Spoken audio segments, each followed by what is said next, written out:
네, 국비 지원도 취업이 될까요? 저는 지방대를 나왔고 심지어 비전공자입니다. 그리고 남들이 가지 말라고 뜯어 말리는 그런 학원에서 코딩을 배웠고 학원 출신입니다.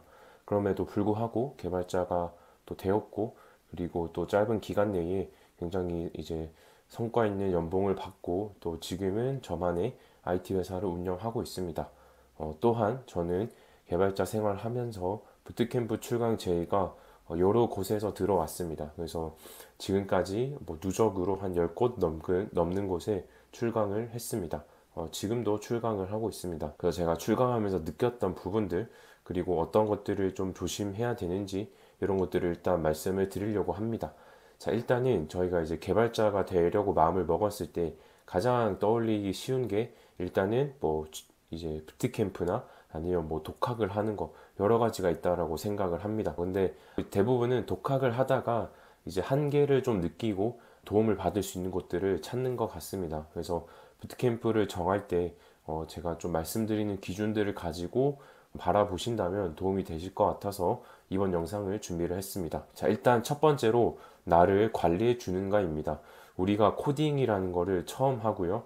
그리고 뭔가 공부라는 거를 처음 하는 분들도 많을 겁니다. 물론 우리가 이제 정규 교육 과정이 있기 때문에 그런 것들을 이제 과정이 지나오기는 하지만 이 사람마다 공부하는 방법, 스타일, 환경들이 굉장히 차이가 납니다. 그래서 이런 것들을 관리해주고 케어해주는 것이 필요합니다. 내가 실제로 몰입할 수 있고 특정 시간 동안에는 이제 딴짓 못하게 하는 것들을 도와줄 수 있는 그런 것들이 필요하다고 생각을 합니다.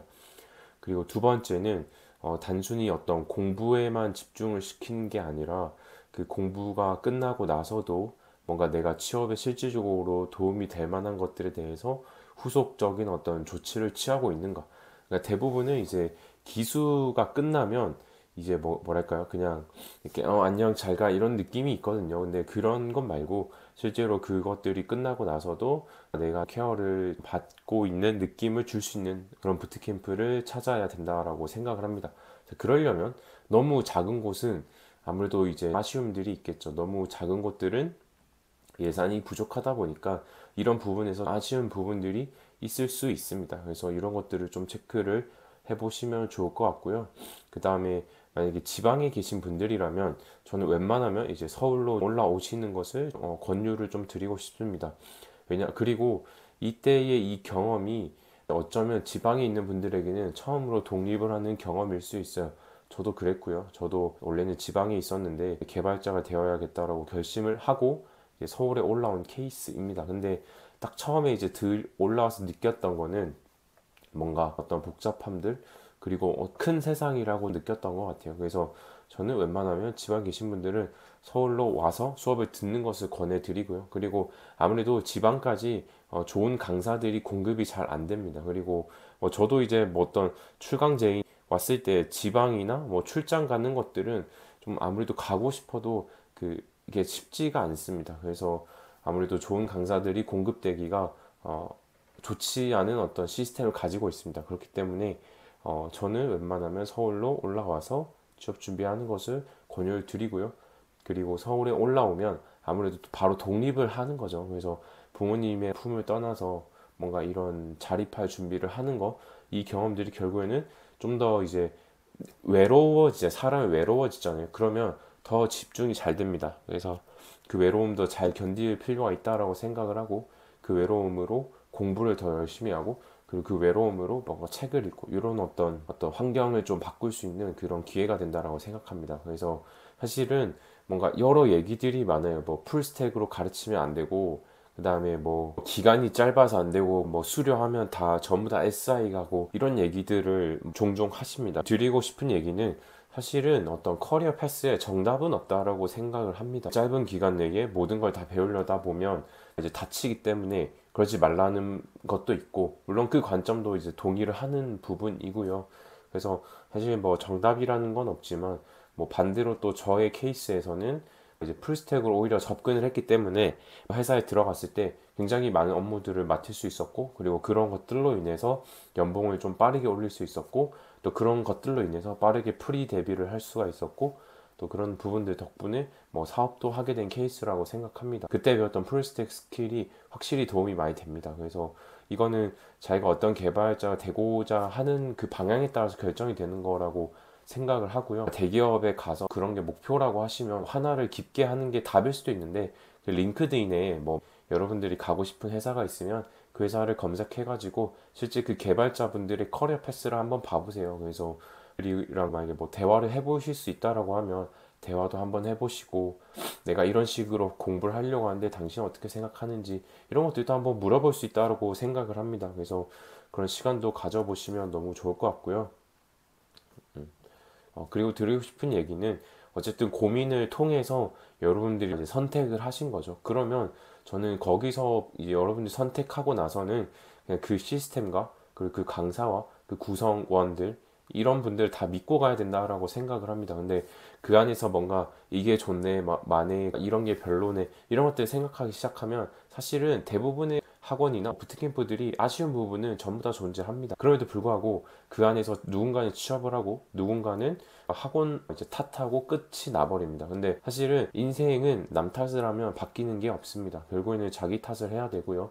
내가 뭐가 부족했을까라고 생각하는 게 맞다고 생각합니다. 물론 부트캠프도 뭐 그런 거에 대해서 책임 회피를 하면 안 되겠죠. 그래서 뭔가 끝까지 케어를 하는 시스템이 필요하다고 생각을 하고요.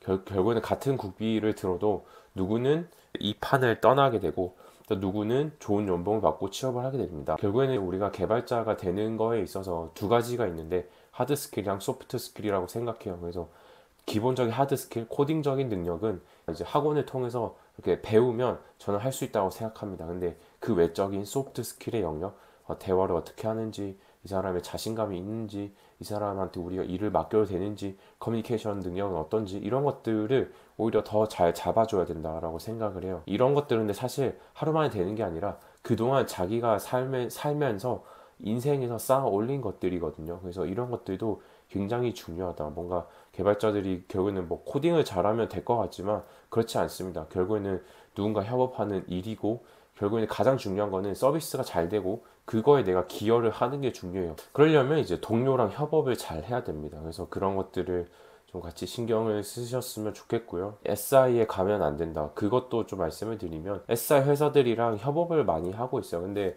제가 느꼈던 거는 SI에 만약에 들어갔다고 해도 거기서 진짜 이제 뭔가 실력을 쌓아서 이직하는 분들도 굉장히 많고요. 저도 SI 회사랑 협업하면서 개발자분들이 많이 바뀌는 걸 봤고, 개인적인 친분도 쌓이잖아요. 그러면 뭐 어디 가셨어요? 이러면 되게 또 좋은 데 가시는 분들이 많이 계십니다. 그래서 뭔가 이건 아니고 이건 저건 맞고 이건 틀렸고 이런 건 없다고 생각하고요. 그래서 결국에는 뭔가 내가 할 수 있는 그 현재 상황에서 일단은 최고의 최선의 선택을 하되, 그 다음에 또 그 안에 들어갔다라고 하면 그 다음에 어떤 또 더 좋은 선택을 하기 위해서 뭔가 노력을 하는 게 필요하겠죠. 근데 너무 또 눈이 높아서 회사에 들어가지 않고 뭔가 개인적인 프로젝트만 진행을 한다면 또 실력을 쌓아가는 것들이 느릴 수밖에 없습니다. 그래서 저는 일정 부분은 타협을 하되 뭔가 들어가서 또 현업을 하면서 실제로 더 열심히 하자. 왜냐면 현업에서는 일단 시간적인 압박이 있고 그 돈을 받잖아요. 그 책임감이 몇 배는 더 하겠죠. 그래서 이런 것들이 결국엔 실력을 올려주는 요소가 됩니다. 그래서 저는 웬만하면 일단은 들어가서 그 넥스트를 준비하시면 어떨까, 이런 얘기들을 드리고 싶습니다. 그리고 이제 저는 이제 좋은 회사 들어갔잖아요. AB180이라는 좋은 회사 들어갔는데 결국에는 거기 들어가서도 내 실력은 내가 챙겨야 돼요. 좋은 회사 가면 실력이 저절로 쌓이는 게 아니라 결국에는 거기서도 못하면 사실은 이미 수습 기간 때 대부분 정리가 됩니다. 그렇기 때문에 내가 기본적인 어떤 실력이 있어야 된다라고 말씀을 드리고 싶고, 그리고 좋은 회사 들어가도 결국엔 실력은 자기가 쌓아야 된다. 이것도 좀 말씀을 드리고 싶었습니다. 뭐 오늘은 부트캠프에 대해서 말씀을 좀 드렸는데요. 사실은 뭔가 학원이라는 게 누군가를 뭐 망치기 위해서 존재하는 건 아니잖아요. 그렇기 때문에 그 안에 들어가서 그 시스템을 믿고 그거를 이끄는 강사나 아니면 운영진을 믿고 일단 그 안에서 내가 할 수 있는 최선을 다 하는 겁니다. 그리고 만약에 좀 하나 했는데 아쉬우면 하나를 더 할 수도 있다고 생각을 해요. 왜냐면 기간이 너무 짧을 수는 있으니까. 그래서 그런 것들 좀 고려하셔가지고 여러분들이 또 좋은 부트캠프를 선택하셨으면 좋겠고, 남 탓보다 내 탓하자. 그러면 할 수 있는 것들이 훨씬 더 많아집니다. 이렇게 해서 영상을 마치도록 하겠습니다.